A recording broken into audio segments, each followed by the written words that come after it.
बिहार की मौजूदा राजनीति में जो उथल-पुथल दिखाई दे रही है, उसे देखकर ये कहना गलत नहीं होगा कि सत्ता का केंद्र अब मुख्यमंत्री नीतीश कुमार नहीं, बल्कि भाजपा और पीएम मोदी के चाणक्य कहे जाने वाले केंद्रीय गृह मंत्री अमित शाह के पास चला गया है।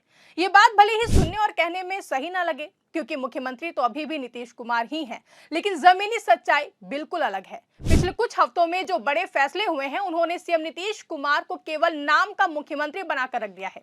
उनकी सारी ताकत और पावर उनसे छीनी जा चुकी है और अब वो मुख्यमंत्री की कुर्सी पर चंद महीनों के मेहमान नजर आ रहे हैं। इस स्थिति को समझने के लिए हमें उस 3 शर्तों पर गौर करना होगा जो सीएम नीतीश कुमार ने गठबंधन में रहते हुए पूरी करनी चाहिए थी, लेकिन बीजेपी ने वो पूरी होने नहीं दी है। ये 3 शर्तें उनके राजनीतिक अरमान थे, जिन्हें पूरा ना होने देना बीजेपी की रणनीति का पहला कदम था। तो सीएम नीतीश कुमार की वो कौन सी 3 शर्तें थीं जिन्हें वो पूरा करना चाहते थे, और अब नई सरकार के गठन के महज कुछ ही दिन बाद ही क्यों कहा जाने लगा कि सीएम नीतीश अब मुख्यमंत्री की कुर्सी पर चंद महीनों के ही मेहमान नजर आ रहे हैं? इन्हीं सवालों पर आज की इस स्पेशल रिपोर्ट में करेंगे चर्चा। नमस्कार, आप देखना शुरू कर चुके 4 PM न्यूज नेटवर्क और मैं हूं आपके साथ आकांक्षा यादव। दोस्तों, सीएम नीतीश कुमार का पहला अरमान था कि वो अपनी पार्टी यानी कि जेडीयू को बिहार में सिंगल लार्जेस्ट पार्टी बनाना चाहते थे, यानी कि वो बिहार में जेडीयू को सबसे बड़ी पार्टी बनाना चाहते थे। ये उनकी राजनीतिक साख और मोलभाव की शक्ति के लिए सबसे जरूरी था। वो जानते थे कि अगर उनकी पार्टी बीजेपी से कमजोर रहेगी तो उन्हें हमेशा दबाव में ही काम करना पड़ेगा, लेकिन बीजेपी ने इस सपने को पूरा नहीं होने दिया। कथित तौर पर उन्होंने कुछ छोटे मोटे राजनीतिक दांवपेच खेले और नतीजा ये हुआ कि जेडीयू को सिर्फ 4-5 विधायकों के फासले से ही नंबर 1 पार्टी बनने से रोक दिया गया। ये सीएम नीतीश कुमार की जेडीयू के लिए पहला बड़ा झटका था, जिसने उनकी राजनीतिक नींव को हिला दिया है। वहीं सीएम नीतीश कुमार की दूसरी शर्त और शायद सबसे महत्वपूर्ण शर्त ये थी कि वो पुलिस और गृह विभाग अपने पास ही रखना चाहते थे। इस विभाग में जिला प्रशासन, डीएम, एसपी, थाना, कचहरी, इंटेलिजेंस और सुरक्षा जैसे महत्वपूर्ण विंग्स शामिल होते हैं। इतने सालों से मुख्यमंत्री रहे व्यक्ति के लिए कानून व्यवस्था पर सीधा नियंत्रण रखना स्वाभाविक और अनिवार्य भी है, क्योंकि ये विभाग सीधी पावर और जमीनी पकड़ देता है। लेकिन यहीं पर अमित शाह अड़ गए। उन्होंने इस विभाग को सीएम नीतीश कुमार से छीन लिया और इसे बीजेपी के हिस्से में डाल दिया है, जो कि सीधे तौर पर सीएम नीतीश कुमार की आधी ताकत छीन लेना था। अब कानून व्यवस्था और पुलिस पर उनका सीधा नियंत्रण खत्म हो गया है। ये दूसरा और सबसे बड़ा झटका था जिसने उन्हें कमजोर बना दिया है। जबकि सीएम नीतीश कुमार की तीसरी और आखिरी शर्त ये थी कि अगर उनसे गृह विभाग छीना जा रहा है तो कम से कम विधानसभा स्पीकर का पद उनकी पार्टी यानी कि जेडीयू के पास रहना चाहिए। स्पीकर का पद किसी भी विधानसभा में सबसे ज्यादा शक्तिशाली माना जाता है। स्पीकर ही तय करता है कि सरकार कैसे चलेगी, कौन सा बिल आएगा और किसके पास विधानसभा की शक्तियां होंगी। सीएम नीतीश कुमार के पास स्पीकर पद रखने का एक मजबूत लॉजिक भी था। वो स्पीकर की मदद से विधायकों की तोड़फोड़, पार्टी का विलय कराकर और अन्य राजनीतिक तिकड़मों से अपनी पार्टी जेडीयू को बीजेपी से बड़ी पार्टी बनाने की उम्मीद रखे हुए थे। लेकिन अब उनकी ये तीसरी शर्त भी पूरी तरह से खारिज हो गई है। केंद्रीय गृह मंत्री अमित शाह के बेहद करीबी और बीजेपी के पुराने विधायक प्रेम कुमार ने स्पीकर पद के लिए नामांकन भर दिया है और जेडीयू बस तमाशा देखती रह गई। ये फैसला एनडीए गठबंधन के नेताओं के निर्णय पर आधारित बताया गया, लेकिन असल में ये बीजेपी की अंतिम मुहर थी, यानी कि स्पीकर भी अब बीजेपी का हो गया है। इन 3 फैसलों के बाद अगर हम बिहार सरकार की स्थिति को देखें तो ये पूरी तरह से साफ है कि ताकत और पावर अब किसके पास चली गई है।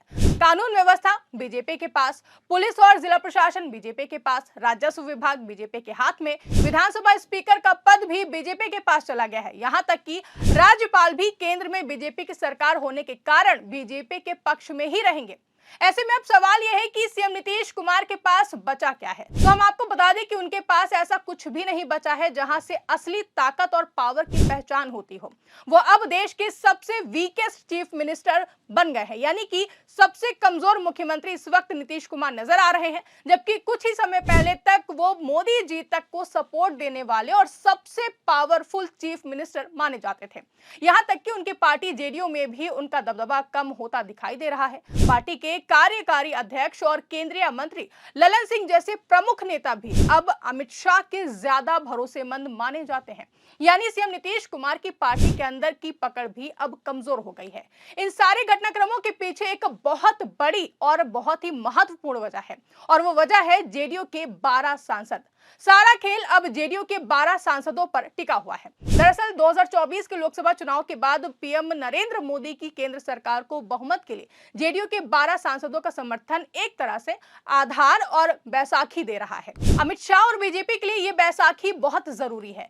यही 12 सांसद इस पूरे खेल की धुरी है। अगर बीजेपी जेडीयू को कमजोर करके और सीएम नीतीश कुमार को बेअसर करके बिहार की सत्ता पर अप्रत्यक्ष नियंत्रण स्थापित कर लेती है, तो वो जेडीयू के सांसदों को भी नियंत्रित कर सकती है, जो कि यह तय करता है कि केंद्र सरकार स्थिर रहे और बीजेपी की सर्वोच्चता बनी रहे। अब सवाल उठता है कि अब आगे क्या। मौजूदा हालातों को देखें तो 3 बहुत ही जरूरी और बड़े सवाल खड़े होते हैं। पहला कि सीएम नीतीश कुमार अब मुख्यमंत्री की कुर्सी पर कितने दिन के मेहमान हैं। जिस तरह से उनसे एक एक करके कभी गृह विभाग तो कभी स्पीकर पद उनसे छीने गए हैं, ऐसे में साफ है कि सीएम नीतीश कुमार का अब लंबे समय तक मुख्यमंत्री की कुर्सी पर बने रहना मुश्किल है। उनका समय अब चंद महीनों का ही नजर आता है। बीजेपी उन्हें तब तक ही रखेगी जब तक उन्हें जेडीयू के 12 सांसदों का समर्थन चाहिए होगा। एक बार जब बीजेपी को लगेगा कि जेडीयू पूरी तरह से कमजोर हो चुकी है और उसके सांसद पूरी तरह से कंट्रोल में हैं, तो सीएम नीतीश कुमार को हटाने की काम वो बीजेपी शुरू कर सकती है। यानी कि अब बीजेपी की ओर से सीएम नीतीश को कमजोर करने का काम भी शुरू किया जा सकता है। और सीएम नीतीश कुमार के कुर्सी से हटते ही अगला चीफ मिनिस्टर कौन होगा, ये सबसे बड़ा सवाल है। क्या नीतीश की जगह उनका कोई शिष्य या उनका बेटा लेगा? तो इसकी संभावना बहुत ही ज्यादा कम है, क्योंकि बीजेपी अब सीधा सत्ता पर नियंत्रण चाहती है और कमजोर जेडीयू को और कमजोर करना चाहती है। तो ऐसे में सवाल यह भी उठता है कि क्या मुख्यमंत्री बीजेपी का कोई होगा? तो संभावना सबसे ज्यादा इसी की है। बीजेपी बिहार में अपने दम पर सत्ता हासिल करने का मौका नहीं चूकेगी। वो पार्टी के किसी बड़े नेता को मुख्यमंत्री बनाकर पूरे राज्य की कमान अपने हाथ में ले लेगी। वैसे भी बीजेपी की ओर से सम्राट चौधरी को बड़ा आदमी तो बनाने की पहले से ही कोशिश शुरू हो चुकी है। अब तीसरा सवाल यह है कि जेडीयू का भविष्य क्या है। तो ये सबसे जरूरी सवाल है। दरअसल जेडीयू के 12 सांसदों के कारण ही ये सारा खेल हो रहा है।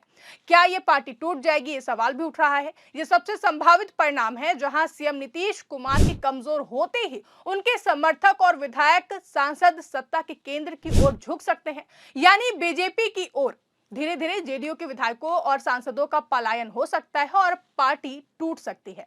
अब सवाल यह भी उठता है कि क्या ये पार्टी बीजेपी की ब्रांच बन जाएगी। हालांकि ये भी एक संभावना है, जहां जेडीयू का एक बड़ा हिस्सा बीजेपी में विलय हो सकता है, जिससे बीजेपी की बिहार में ताकत और भी ज्यादा बढ़ सकती है। कुल मिलाकर बिहार की राजनीति अब सीएम नीतीश कुमार के इर्द गिर्द नहीं, बल्कि बीजेपी की केंद्रीय रणनीति और जेडीयू के 12 सांसदों पर केंद्रित हो गई है, जहां सीएम नीतीश कुमार अब सिर्फ मोहरे के तौर पर देखे जा रहे हैं, जबकि असली कंट्रोल केंद्रीय गृह मंत्री अमित शाह के हाथ में है। और उनका ये कंट्रोल ही बीजेपी की बिहार में सुपर पावर बनने की कहानी है। अब ऐसे में देखना अहम होगा कि क्या सच में बीजेपी सीएम नीतीश कुमार को धीरे धीरे कमजोर करके अपनी पार्टी के मुख्यमंत्री से रिप्लेस कर देगी, या फिर समय रहते सीएम नीतीश कुमार कोई बड़ा फैसला लेते हुए अपनी राजनीतिक धुरी की मिसाल पेश कर देंगे। ये देखने वाली बात होगी। फिलहाल आपको क्या लगता है, अपनी राय हमें कमेंट बॉक्स में जरूर बताइएगा। अभी के लिए इस रिपोर्ट में बस इतना ही। अगर वीडियो पसंद आई हो तो वीडियो को लाइक और ज्यादा से ज्यादा शेयर करना ना भूलें। चैनल पर नए हैं तो चैनल को सब्सक्राइब जरूर कर लें और देखते रहिए 4 PM।